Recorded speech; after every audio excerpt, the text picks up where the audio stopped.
it's pushing off of the conversation we had 2 weeks ago about the topic of addiction. So we covered a little bit about recovery and the importance of having a higher power as being one of the first steps in the recovery process. But what I would like to know is, if someone is not religious, then how would they identify with or discover a higher power in their life? A higher power, you need to have some kind of felt sense or connection with that higher power. It's not something you can conjure out of nowhere. So how might someone who wants to recover even make that first step with a higher power? That's a really good question. So, traditional 12-step, like Alcoholics Anonymous, has a spiritual basis, but it is religious in the sense that you're using the word God, and you're establishing a connection with God or your higher power through prayer and meditation. So there's a sense that your higher power has the ability to guide you and to have a conversation with you, and you have a conversation with your higher power. So it does have a religious tone to me, even though A says, it's spiritual, because you have to somehow, the program is based on, you have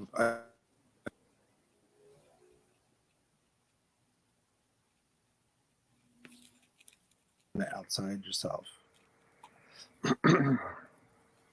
So I had to delete a call there for a second. So that's a struggle, to have a kind of secular higher power. For some people, that it's kind of abstract, like the universe. But I mean, could you pray to the universe? Is the universe going to talk back? You see, so in some ways, the higher power, I think, needs to be internalized as somehow your deeper sense of self, or deeper wisdom, your fundamental soul, so that it can have a voice. So, in my opinion, I'm sure people would disagree or debate that the higher power, as implied in traditional 12-step, means that you have to have some kind of dialogue. But maybe you can have dialogue and kind of through signs or through reasoning too. But in any case, the higher power, from my point of view, needs to be more powerful than the craving, right? It has to be more immediate, or at least as immediate as whatever the addiction is. And it has to be fulfilling. It has to give some meaning and some happiness and some pleasure, or the addiction is going to win out, because addictions work because they're simple, they're immediate, they're going to give some relief, like that. So if the higher power isn't more powerful or bigger than that, then there's going to be a struggle. So, I mean, you have experience working with people with addiction through your therapy business, but you also have what's called mindful recovery at Lions Roar Dharma Center as well. Is that a 12-step program as well? Does that have a higher power program concept? Yeah, so it is a modified 12-step. It isn't traditional 12-step, such as NA or AA. So people would take the higher power, perhaps, as like the 3 jewels in Buddhism, Buddha, Dharma, and Sangha, like that. So in that sense, you could have a dialogue, but in a sense, it is spiritual and religious too, because you're involved with something that's bigger than our usual sense of self. But it can be interpreted as your inner wisdom. So you could say Buddha is your inner wakefulness, and Dharma is the truth, and Sangha is your community. So it could have a secular approach also. So if someone comes to you and that program or into your office and says, I am not religious, I don't believe in God, that experience with religion in the past, how, what do I do for this first step, higher power? Like how, I don't feel any higher power in my life. What would be your answer or suggestion to that person? A higher power can be just something that makes more sense than destroying our lives and those people around us. So a higher power could be like, can be kind of vague too, right? In a sense, like we want to be happy and free, and we can have some kind of connection still with what it is to be happy and free and helpful, non-harming. So the ideals become the higher power.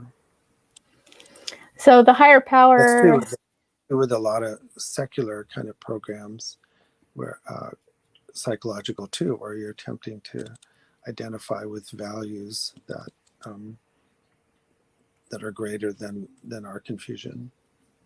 Yeah. I'm sorry, you can ask a question. I think I lost that particular train of thought. That's how conversation goes, right? Yeah. But what are the aspects that need to be present in a higher power for it to be strong enough to bring someone out of addiction? So say you don't say that God, right? Obviously the concept of God is big enough, but what are maybe some other examples that could pull someone along? Well, with like you mentioned, like in mindful recovery, taking a Buddhist approach, or you could take a values approach or reason approach. Um, what actually is needed in all of these is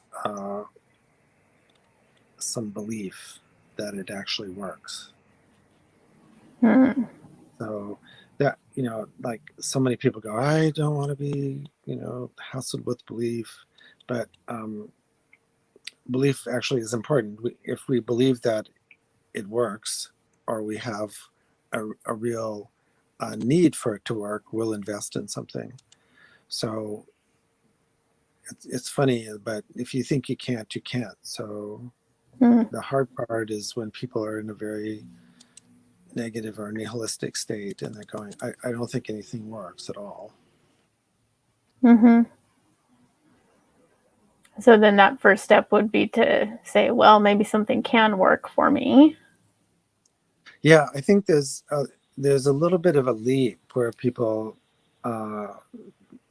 find out their bottom, which is like, this isn't working. And then they become open to something working.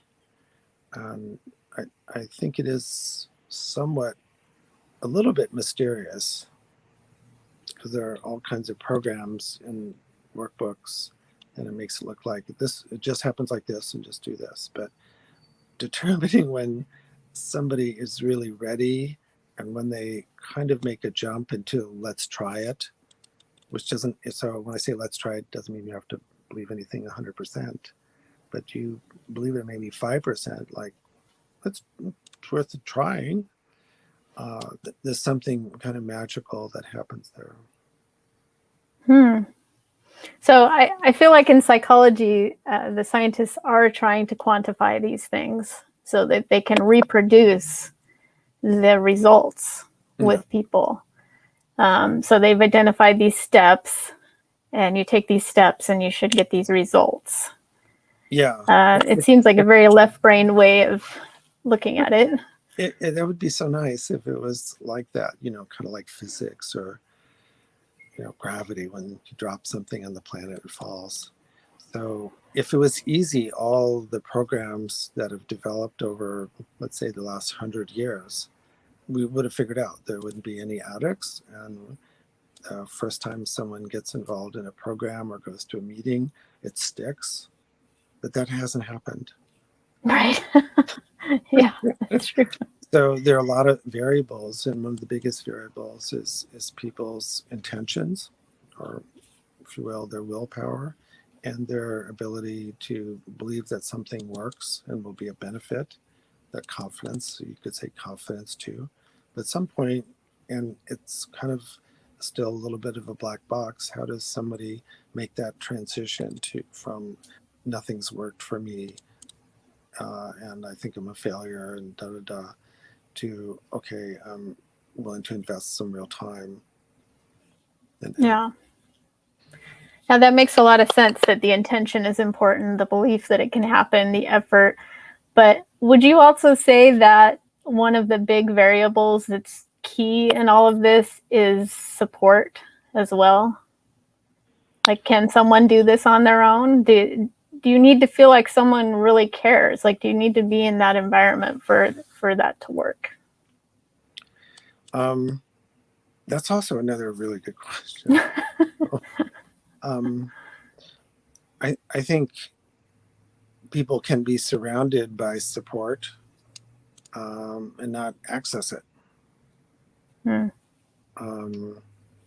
Tons of people, there's money to go to rehab. Everyone says, we'll help you out and love you and we care, and somebody turns away.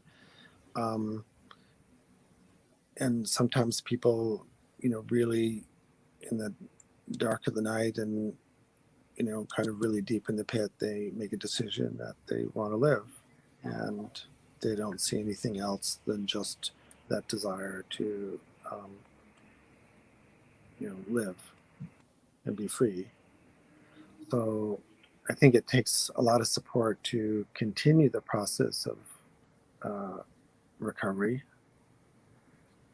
And I'm not advocating that everyone can, white knuckle it and just kind of do it by themselves. But I think there's something internal that can happen even in the midst of no support externally. Interesting. So that's where the magic comes in.